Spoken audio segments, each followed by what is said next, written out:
Thanks for joining us on To The Point. I'm Alex Bell. The trial for the man accused of stabbing and killing two people in Davis last month. It took some unexpected turns today, and now the case is going to be delayed until a psychiatric evaluation is done. So our Jeannie Nguyen is joining us to explain what happened in that court, and also, Jeannie, what this really means for the families, too. That's one of the big questions.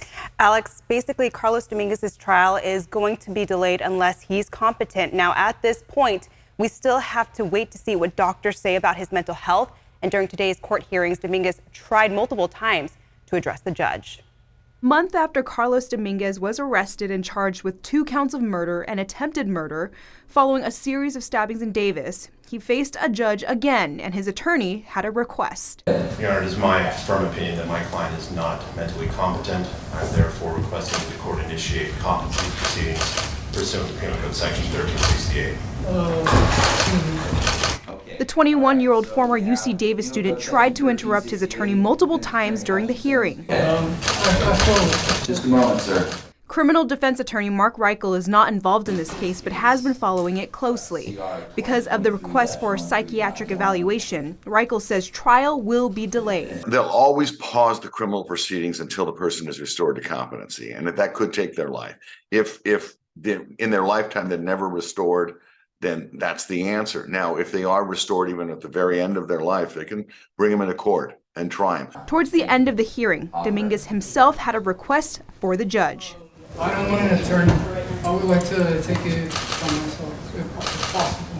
While the judge only addressed Dominguez's attorney, telling him to handle that conversation with his client, Rocklin says it's a request that a judge will have to consider. If the person is found competent, the judge will then say, the first thing we have to address now is you want to represent yourself. They'll have a long hearing about that, whether they're able to represent themselves. Ultimately, families impacted by this are going to have to wait and hope for justice. We're never going to make someone stand trial or go through the process if they're not competent to understand what's going on. Otherwise, it's a waste of time. Right now, Dominguez will go through that mental health evaluation, and next month, the doctor appointed to him will go before a judge to report the findings. Jeannie, thank you.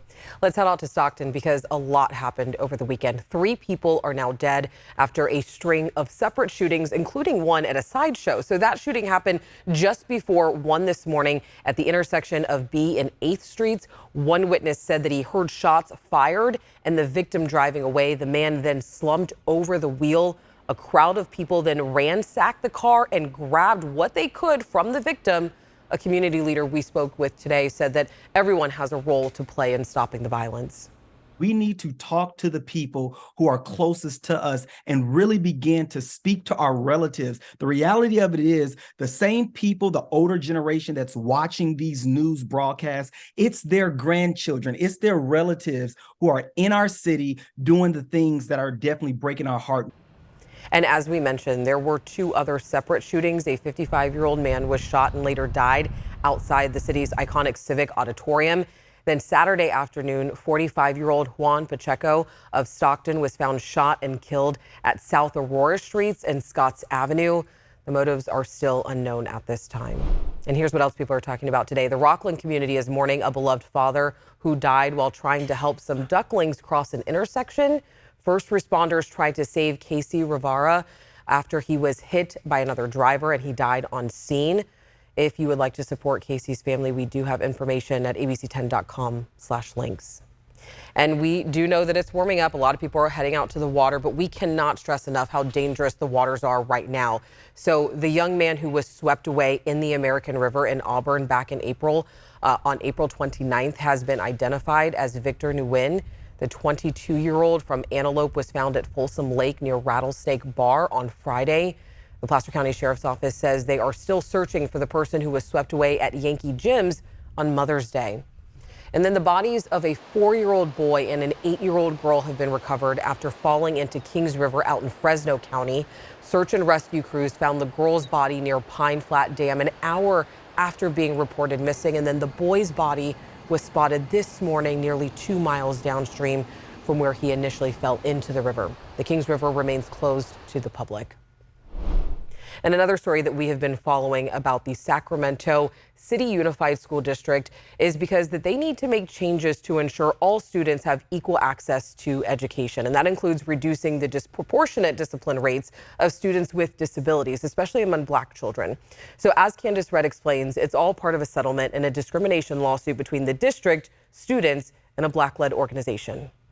The Sacramento City Unified School District is settling a lawsuit based on race and disability discrimination. It means that the community can't speak for itself. 3 students, along with the community organization called the Black Parallel School Board, filed this lawsuit against the district on September 6, 2019. We can explain to power that you've got to make some changes. The district is accused of segregating students with disabilities, particularly Black students, from their peers without disabilities. The outcome we were fighting for is for the district to take seriously educating students with disabilities. The suit claims students with disabilities were placed in separate classrooms or schools. It also alleges that those same students face excessive and exclusionary discipline for behavior caused by their disabilities. We were used to some of those disciplinary actions. Laravian Barnes has a son with autism at Sac City Unified and says her family struggled for years to find a supportive learning environment. We experienced the excessive discipline. Our kids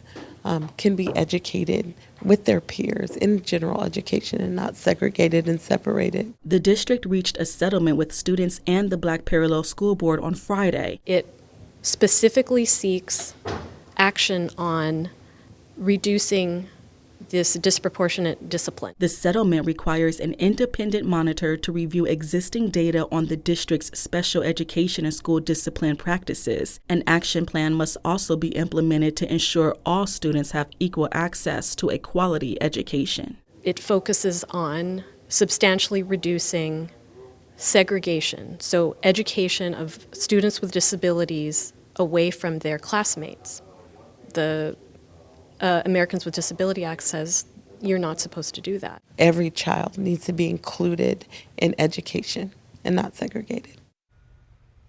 The Sacramento City Unified School District released a statement today reading in part, "The independent monitor will help us better identify areas for improvement within the system and correct the implicit bias and exclusionary discipline that can disproportionately and negatively impact students with disabilities." Coming up later in the show, a group of survivors and their loved ones recently made a pilgrimage to one of America's worst internment camps, Manzanar. Men, women, and children were sent to the camp, which is just outside of Death Valley, and lost their homes and life savings. In 42, we didn't have a voice. We didn't have political leaders.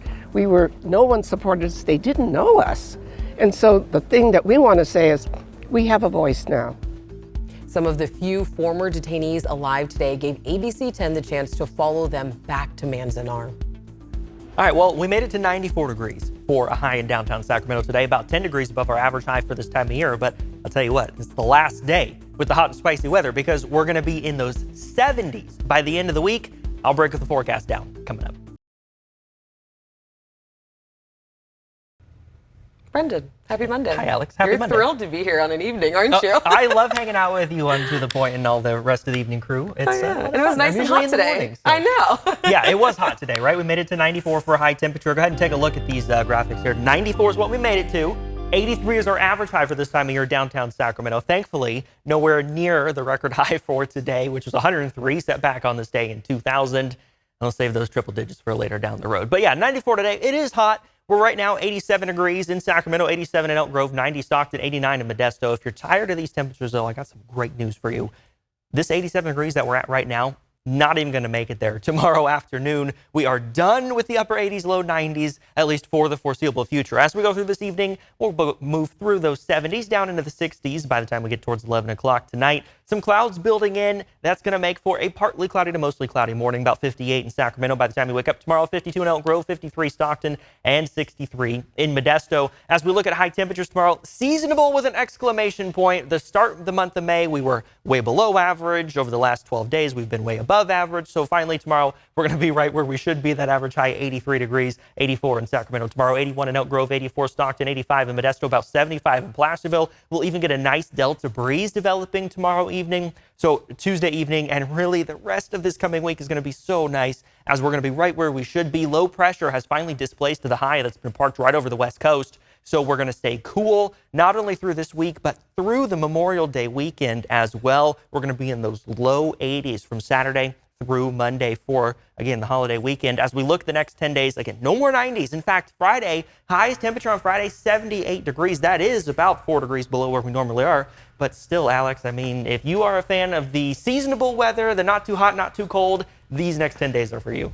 Oh, yeah. I love the seasonal weather. That's perfect for me. All right. Thanks, Brendan. After the break, former detainees make a pilgrimage to one of America's worst internment camps and invited ABC 10 along for the trek to learn about their painful history.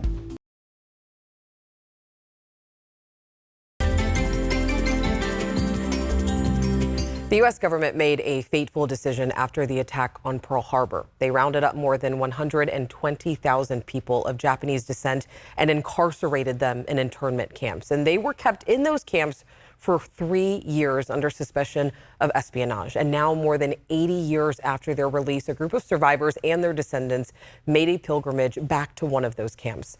John Bartel has the story tonight.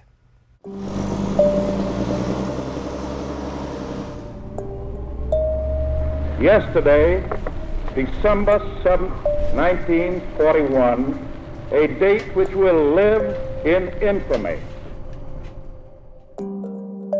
There had been a friction well before World War II. The United States of America was suddenly and deliberately attacked by naval and air forces of the Empire of Japan.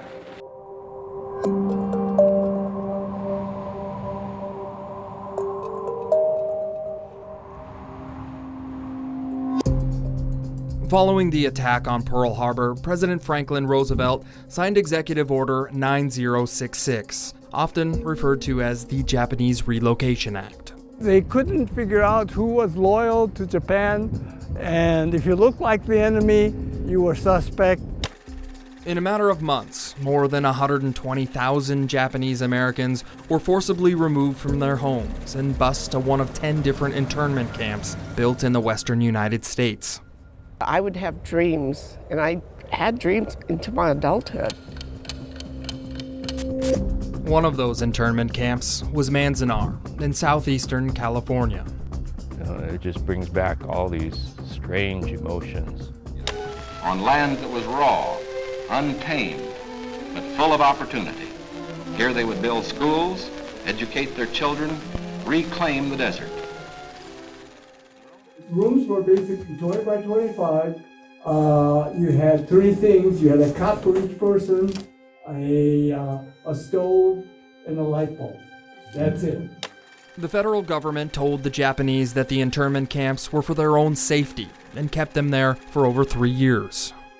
For me, even as a 7-year-old kid, camp was to me barbed wire and guard towers. A lot of the people who were incarcerated at Manzanar were... Every year, members of the Florin chapter of the Japanese American Citizens League make a pilgrimage from Sacramento to Manzanar National Historic Site, a dusty, wind-beaten plot of land just outside of Death Valley. It was a trip that turned into a pilgrimage.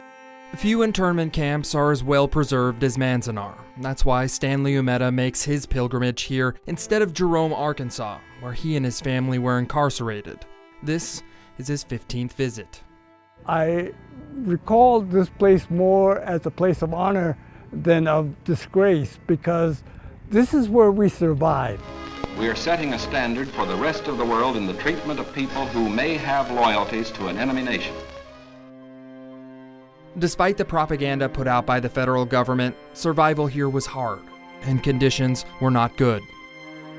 Oh yeah, right from the beginning, it was hell for them. First, not knowing exactly why, especially the Issei, since they couldn't speak English. There's Dad, George Kiyoshi, Dorothy Kazue Yamamoto, Georgette, there's Georgette's name. Gary Yamamoto's parents grew up farming in the Sacramento Valley. Before meeting, they were both forced to abandon their homes and move here. They were just, overwhelmed when they had to pack up everything in 48 hours to carry as much as you could. Privacy at Manzanar was basically non-existent. Public toilets had no walls, the makeshift shelters had no partitions, and everybody was exposed to the elements. But despite the conditions, Gary's parents found love. This is where they met, this is where they fell in love, and this is where they got married. This is Gary's first trip to Manzanar. His mother and father spoke very little about their experience, but he does remember stories of their wedding night. Their honeymoon was where the rest of the family kind of moved over to one of the other family's barracks temporarily so that my mother and father could have some privacy on their wedding night. This was put on the health and care of these American children of Japanese descent.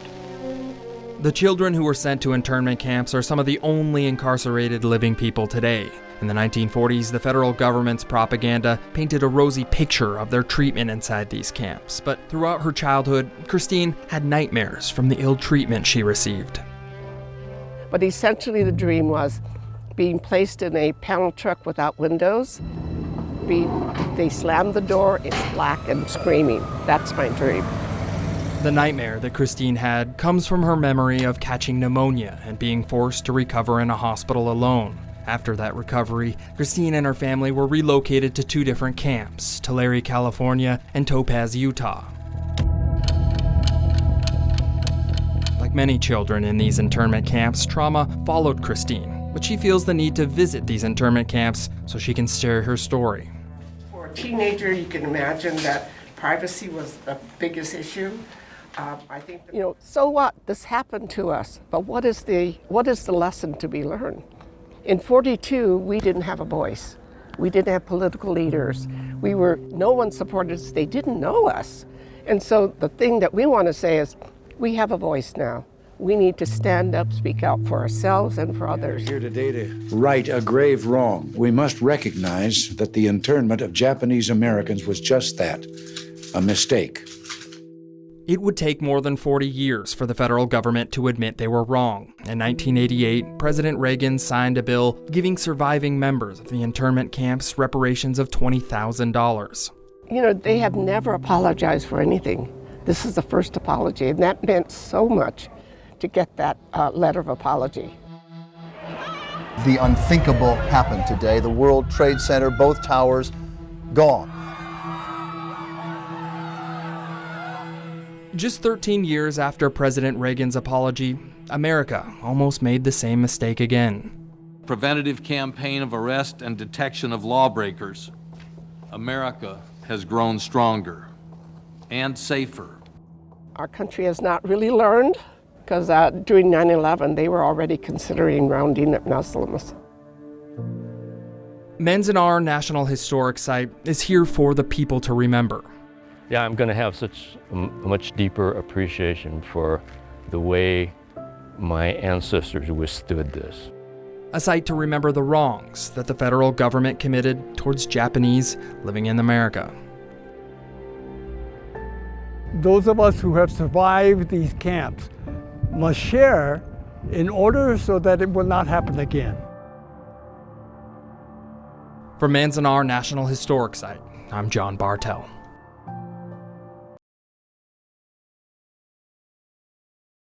Okay, what we're working on for tomorrow is, well, it's focused on Governor Gavin Newsom. He is facing scrutiny for how his administration deals with tough questions. So as he raises his national profile and does interviews with national outlets, local news organizations find it increasingly difficult to get answers on issues facing Californians.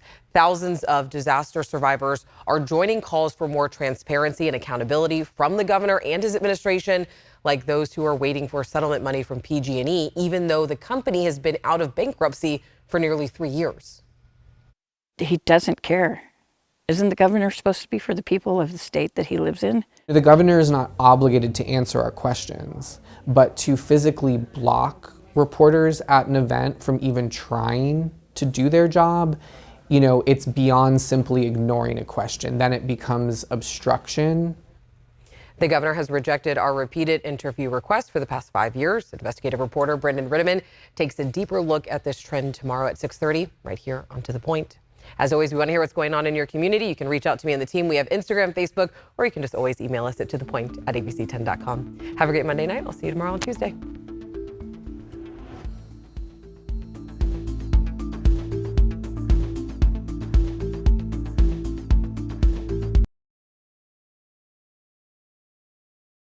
Hey, it's Alex. Just wanted to say thank you so much for watching. I really love hearing from everyone, and I hope that you'll stay in touch. Reach out to me on Facebook at AlexBellTV, or you can email me at tothepoint@abc10.com, or you can even send me a text message at 916-321-3310.